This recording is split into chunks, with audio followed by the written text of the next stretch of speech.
அனைவருக்கும் வணக்கம்.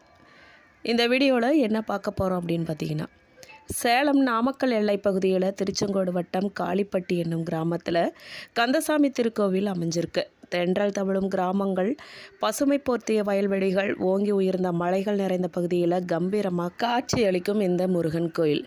இந்த முருகன் கோவிலோட சிறப்பு என்ன? இதன் பிரசாதமும் ஒரு வித்தியாசமானது. அந்த வித்தியாசமான பிரசாதத்திற்கு உரிய சிறப்பு என்ன? அது எப்படி உருவாக்கப்படுது? இந்த கோவில் உருவான கதை. இந்த கோவிலில் தைப்பூச திருவிழா வெகு விமர்சையாக தேரோட்டத்தோடு கொண்டாடப்படுது. அதனோட விவரம் என்னன்னு சொல்லி இந்த வீடியோவில் விரிவாக பார்க்க போகிறோம். வீடியோவை முழுசாக பாருங்கள். நீங்கள் வீடியோ பற்றின கருத்துக்களை மறக்காமல் கமெண்ட் பாக்ஸில் பதிவிடுங்க. இந்த வீடியோவை பார்க்குறதுக்கு முன்னாடியே இந்த கோவில் சிறப்புகள் பற்றி யாருக்கெல்லாம் தெரியுமோ அவங்க கமெண்ட் பாக்ஸில் பதிவிடுங்க. மேலும் யாரெல்லாம் தைப்பூசம் விரதம் மேற்கொள்கிறீங்களோ அவங்கெல்லாம் கமெண்ட் பாக்ஸில் ஓம் சரவண பவன் சொல்லி பதிவிடுங்க. நீங்கள் இன்னும் நம்ம சேனலை சப்ஸ்கிரைப் பண்ணாமல் பார்த்துட்ருக்கீங்க அப்படின்னா இப்போவே சப்ஸ்கிரைப் பண்ணி கூடவே பெல் ஐக்கானையும் கிளிக் பண்ணுங்கள். வாங்க வீடியோக்குள்ளே போகலாம். முருகன் என்றால் அழகன் என்று பொருள். ஓம் என்ற பிரணவத்தின் வடிவமாக நின்றவன் முருகன். தர்மத்தை நிலைநாட்ட வடிவம் கொண்டவன் முருகன். முருகன் அளித்த 6 பகைவர்கள் ஆணவம், கண்மம், குரோதம், லோபம், மதம், மாச்சரியம். செவ்வாய் தோஷம் இருக்கவங்க அதிகாலையில் குளிச்சுட்டு தூய்மையோட ஸ்ரீ சுப்பிரமணிய அஷ்டகம் ஓத, இதனால் தோஷம் விலகி அவங்களுக்கு நன்மை உண்டாகும். கந்த புராணத்தில் வரும் சுப்பிரமணிய தோத்திரம் தினசரி அதிகாலையில் படிக்கிறவங்களோட அனைத்து பாவங்களும் நிவர்த்தியாகும். பாவங்கள் விலகி சகல விதமான நன்மையும் இறுதியில் மோட்சமும் கிடைக்கும். செவ்வாய் தோஷமுடையவங்க இதை படிக்க ரொம்பவே நன்மை பயக்கும். முருகபெருமானை வணங்க திதி, சஷ்டி, விசாகம், கார்த்திகை, திங்கள், செவ்வாய் உகந்த நாட்களாக சொல்லப்படுது. முருக கடவுளின் அடையாள பூ காந்தல் மலர். முருகப்பெருமானை முருகு, வனப்பு, எழில், ஏர், கவின், அழகு முதலிய சொற்களால் அழைக்கிறாங்க. தமிழ் மண்ணில் முருகன் குறிஞ்சி நிலக்கடவுள் என்றும், செந்நிறமேனியன், சேவற்கொடியோன், சூரியனுக்காக ஒப்பானவன் என்றும் பேசப்படுறாரு. அக்னி தேவனையும் சூரன் உடன் பிறப்பில் ஒன்றான கோழியையும் கொடியாக கொண்டவன் செந்தமிழ் முருகன். மலைகளில் குடிகொண்டுள்ள குமரனுக்கு சிலம்பன் என்றொரு பெயரும் இருக்கு. முருகனின் கோழி கொடிக்கு குக்குடம் என்றொரு பெயரும் இருக்கு. இந்த கோழியே வைகரை பொழுதுல ஓங்கார மந்திரத்தை ஒளிவடிவில் உணர்த்துவது ஆகும். கேட்ட வரத்தை கேட்ட மாதிரியே கொடுப்பவன் தான் முருகன். பக்தன் கலங்கி நின்றால் அவனும் கலங்கி நிற்பான். கூப்பிட்ட மாத்திரத்தில் ஓடோடி வந்து அருள் புரிவான். சேலம் நாமக்கல் எல்லை பகுதியில் திருச்செங்கோடு வட்டம் காளிப்பட்டி என்னும் கிராமத்தில் கந்தசாமி திருக்கோயில் அமைஞ்சிருக்குங்க. தென்றல் தவழும் கிராமங்கள், பசுமை போர்த்திய வயல்வெளிகள், ஓங்கி உயர்ந்த மலைகள் நிறைந்த பகுதியில் கம்பீரமாக இந்த முருகன் கோயில் காட்சி தருது. இந்த கோவில் எப்போ உருவாச்சு, யாரால் எப்படி கட்டப்பட்டதுன்னு சொல்லி கேட்டிங்க அப்படின்னா, சில நூற்றாண்டுகளுக்கு முன்பு இந்த பகுதியில் ஒரு முருக பக்தர் ஒருவர் வசிச்சுட்டு வந்தார். அவர் ஆண்டுதோறும் தைப்பூச திருநாளை ஒட்டி கடும் விரதம் இருந்து காடு மேடுகளை தாண்டி விஷ ஜந்துக்களை பொருட்படுத்தாமல் பாத யாத்திரையாக பழனிக்கு காவடி எடுத்து செல்வது இவரோட வழக்கம். அதன்படி குறிப்பிட்ட ஒரு ஆண்டில் தனது உடல்நிலையையும் பொருட்படுத்தாமல் விரதம் இருந்து பழனிக்கு செல்ல ஆயத்தமானார்.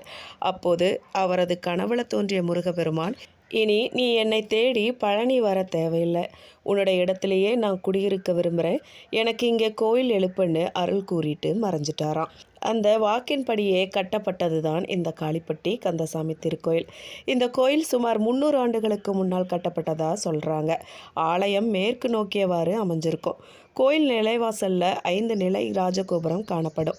ஆலயத்தின் மூலவராக கந்தசாமி நின்ற கோலத்தில் அருள்பாலிக்கிறாரு. கோயிலின் வெளியே வடக்கு பகுதியில் இடும்பன் சன்னதி இருக்குது. இதை தொடர்ந்து விநாயகர் சன்னதியும் காணப்படுது. சனீஸ்வரர், வேலாயுதசாமி உபசன்னதிகளும் இருக்குது. இங்கே முருகன் சன்னதியில் விபூதிக்கு பதிலாக கரும்பு சக்கைகளை எரித்து தயாரிக்கப்பட்ட சாம்பல் தான் பிரசாதமாக வழங்கப்படுது. இந்த பிரசாதம் மருத்துவ குணங்கள் கொண்டதாக கருதப்படுது. இதனை அருமருந்து என்றே பக்தர்கள் அழைக்கிறாங்க. கரிய நிறத்தில் மணல் போல இது இருக்கும். இந்த பிரசாதம் தயாரிக்க சுற்றிலும் உள்ள கரும்பு விவசாயிகள் தாங்களே முன்வந்து இந்த கோவிலுக்கு கரும்புகளை தந்து மகிழ்கிறாங்க. பக்தர்கள் தங்கள் நிலத்தில் கரும்பு பயிரிட்டதும் நடப்பாண்டு பிரசாத திருநீர் நாங்கள் கொண்டு வந்து தரோன்னு கூறிட்டு ஒரு ஆண்டுக்கு முன்னாடியே வாக்கு தந்துடுவாங்க. அதன்படியே விரதம் இருந்து கரும்பு சக்கைகள் எரித்து கிடைக்கும் சாம்பலை சுத்தப்படுத்தி கோவிலில் கொடுக்குறாங்க. இப்படி பக்தியோடு கொடுக்கப்படும் சாம்பலை மூலவர் முன் வச்சு சிறப்பு பூஜை செஞ்சு வேறு எந்த கலப்பமும் செய்யாமல் அப்படியே பக்தர்களுக்கு கொடுக்குறாங்க. மனம் எதுவும் இல்லாத இந்த பிரசாதம் மனிதர்களுக்கு மட்டுமல்லாது கால்நடைகளின் நோய்களையும் தீர்க்கும் மகத்துவம் வாய்ந்ததுன்னு சொல்கிறாங்க.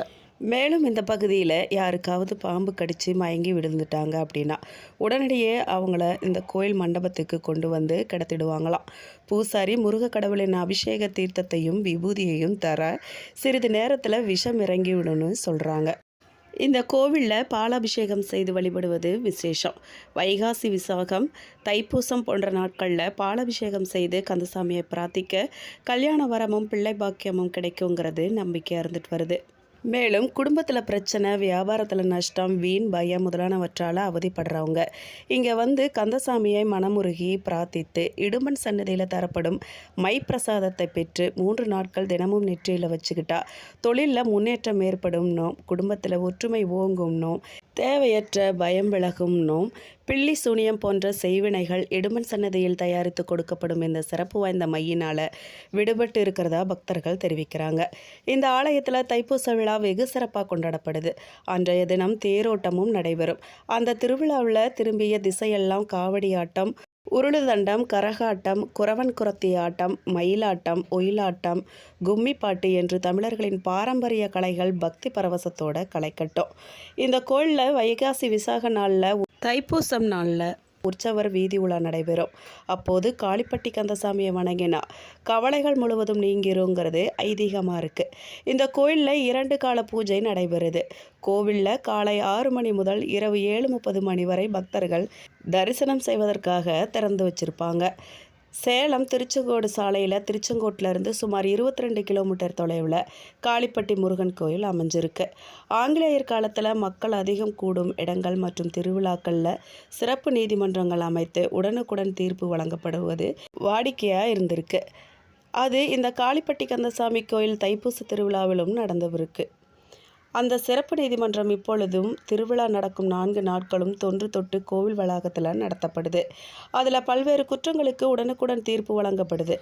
அத்தோடு சேர்த்து காலமாக கோயில் வளாகத்தின் எதிரில் மாட்டு சந்தை நடைபெறுவது வேறெங்கும் காண முடியாத சிறப்பாக சொல்கிறாங்க.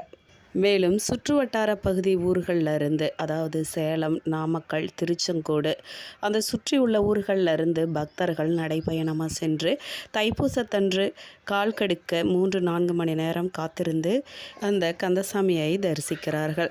இங்கே இந்த கோவிலுக்கு வந்துட்டு வேண்டுதலை வச்சுட்டு போனாலே வேண்டுதல்கள் எல்லாம் நிறைவேறுதுன்னு சொல்லி பக்தர்கள் நம்புகிறாங்க. மேலும் இந்த வீடியோ உங்களுக்கு பிடிச்சிருக்கணும், பயனுள்ளதாக இருந்திருக்கணும் நம்புகிறோம்.